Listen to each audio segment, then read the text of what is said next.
Tigers beat Mississippi State 31-16. Here are the big takeaway. First of all, this is a big momentum win for LSU. This is the first of what is going to be probably a half a dozen what I'm calling toss-up games. And if you watched around the rest of college football this weekend, these were games that we thought, in the summer leading up to the season, there were going to be a lot of toss-up games. We're talking about toss-up games that are anywhere, from, say, a pick 'em to anything under a touchdown, really, is kind of what we call a toss-up game. And if you watched Auburn, if you watched Arkansas, if you watched A&M, if you watched Florida, there's a whole bunch of these coin flip games. How do you play?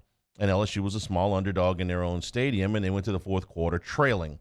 So a few key points in the game that I thought were crucial. One of them came at the end of the first half. And it's easy to forget in the aftermath and LSU getting the win just how crucial a point in the game it was. LSU got the ball back with 2:14 to go in the first half, down 13-0. If they go very quickly there, if they don't get points, Mississippi State goes to the locker room with the momentum, and they get the ball to start the second half. I thought it was a key point in the game, and it got ignited by a couple of Jaden Daniels runs, and then the slant to Jenkins for the touchdown that got him within 13-7 right before the break. I thought it was a huge momentum shift, and I thought it carried over a little bit. I thought the defense came out. It was a really good opening, crisp series to open the second half. They got off the field in a hurry, and I thought it started to move things in LSU's direction, but it didn't take for the rest of the game. Things kind of settled in, and it was a back-and-forth affair for the rest of the third quarter. If it's back and forth and you're down 2 scores, it feels a lot different than if you're one play away from taking the lead. And that's how it was for most of the third quarter. LSU was within striking distance. And then the 2 drives that if LSU takes off and goes on a little bit of a run here and they win more of these toss-up games and they lose, you probably look back to a couple of drives. You look back to when the punt was fumbled and LSU got at point-blank range, obviously, punching it in there. And you say, well, yeah, they got the ball inside the 10-yard line. But you're not guaranteed to score there. You got a penalty on the very first play, so you're playing goal to goal from the 14-yard line. Daniels' run there was very, very key, the first one, but before the touchdown run. And then the drive that I think was probably the most important of the night, even more important than the one at the end of the first half, or the one that gave them the lead, which was the one that started at their own 15-yard line. These are the drives that good teams put together. You're at a point in the game where you're clinging to a one-score lead, clinging to a one-point lead. What do? Do you make the big mistake that costs you the game? That's what happened to LSU down in the Superdome. It didn't happen until the extra point, but you made the one big mistake that cost you an opportunity to win the game. Or do you put your opponent away? They put their opponent away. This is a drive that goes 14 plays, 85 yards, 6.5 minutes. You want to talk about clutch plays? 3rd and 6.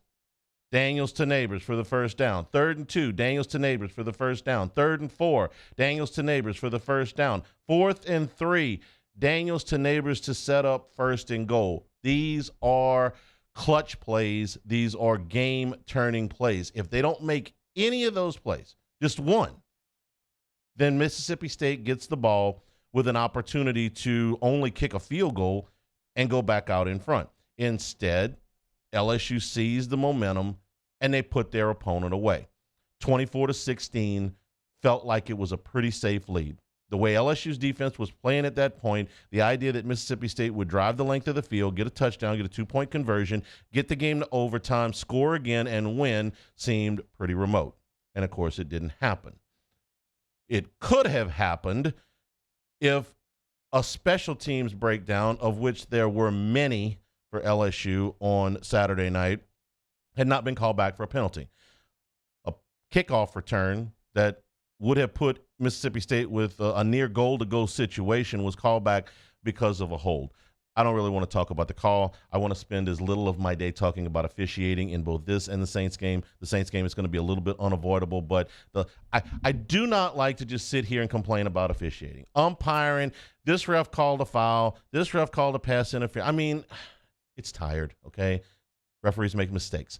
So debate the call, if you will, whether it should have been made or not. I thought it was a hold and it should have been called, but that's not really what I want to talk about. The special teams breakdowns continue to be the biggest concern, or now the number one concern.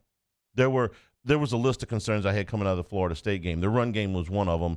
The defensive communication was another one. The offensive line was another one. But the special teams was right in there with it. Special teams has now gone to the top of the list because they fixed some of these other things. Some of them have been personnel changes. Emory Jones going into the lineup, I don't know if that was the only reason that LSU was able to run the football. And when I say run the football, I mean run the football without the quarterback. Jaden Daniels has been a big part of the running game since the very first play of the very first game. They needed to have some production in the run game outside of him. And in this game, they got 114 yards on 21 carries besides Jaden Daniels. That's a big deal. Is it all because of Emory Jones? I don't know. Is it all because of, Charles Turner going in at center and allowing Dellinger to play at guard? I don't know.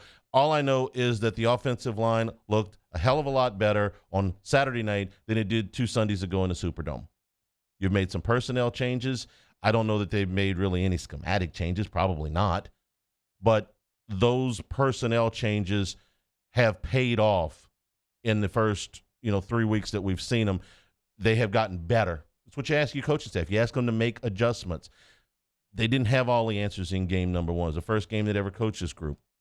So give them credit for making the changes, and at least for now, those changes appear to be paying off. And we've been talking about Emory Jones for quite a while, back into August. It's like, hey, that guy's running third team. I don't care if he's running 13th team. He's going to play. I don't know when. It's before I thought. Maybe because of the injury to Bradford. Maybe just because when you put him in the Southern game, it's like, wow, look at that guy. All right, so put him in. So that was a big deal. You've also made some changes defensively. What was the big takeaway defensively in the Florida State game? You couldn't get off the field on third down. 11 out of 17 is what Florida State put up on you just 2 weeks ago. The other night it was 4 of 13 and 1 of 4 on fourth down. What else? What have you done there? There's been some personnel changes. Micah Baskerville makes a difference. Harold Perkins. I mean, if you really want to get excited about the future of LSU football, go watch Campbell. Go watch Jones. Go watch Perkins. These are young players. These are guys that are, playing in their first month of college football, and they already look like they're difference makers. Moving Jay Ward. Jay Ward looked a whole lot more comfortable the other night.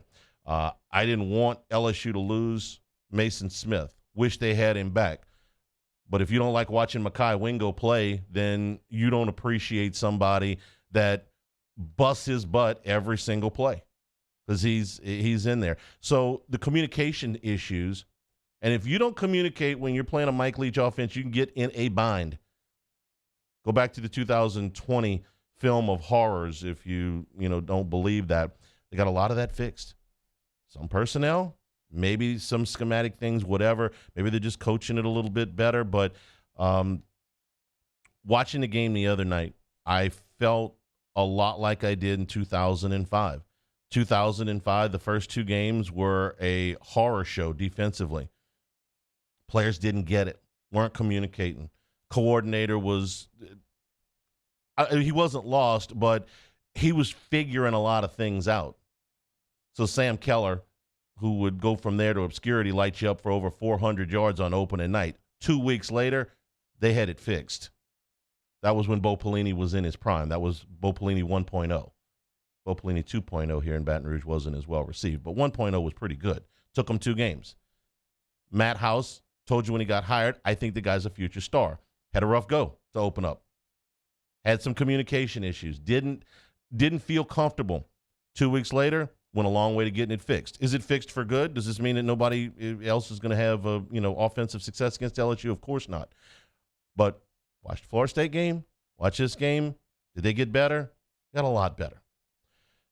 The special teams are now at the top of the list, and right now LSU does very little, if anything, well on special teams. I have to give credit in the interest of fairness to Slade Roy. This was the one special teams play, and it was a game-turning play. Here's the deep snapper, busting it down the field, and he recovers the fumble, and it sets you up for the go-ahead score. That's a huge, huge play. Through 12 games in the regular season, LSU probably won't make 2 or 3 plays any bigger than Roy getting down there to recover that fumble. The rest of it was a mess. You are allowing – tell the truth, Tiger fans. Every time LSU punts to the opposition, you're holding your breath. And as an added bonus, every time you kick off, you're holding your breath. The kicks haven't been particularly well executed, and the coverage has been worse. And LSU got, bailed out on a penalty that could have swung the game the other night. You're getting little or nothing out of your kick return games. And you made a huge mistake on a punt that you fielded, not just on the 5-yard line, but on the 5-yard line while moving backwards. I'm encouraged a little bit by the fact that I think that the special teams woes are more easy to fix than other problems. It's easier to fix things in coverage. LSU doesn't lack athletes that can run. Kick coverage is mostly about athletes that can run. They got plenty of those. So make personnel changes if you have to. Drill this over and over if you have to. But through 3 games, the special teams have been absolutely awful. Easily fixable, we'll see. The kickers are the kickers. I think they've got the guys that they want to go with, and that hasn't been the biggest problem. I'd probably make another change at punt return. The rest of it, man, go back to work because it's been filthy, and not filthy in a good way. Big win for LSU. Morale-boosting win, momentum-gaining win. You now go into a game with New Mexico where you're a heavy, heavy favorite, and then you get into a whole slew of games against SEC teams that have a lot of the same problems you did.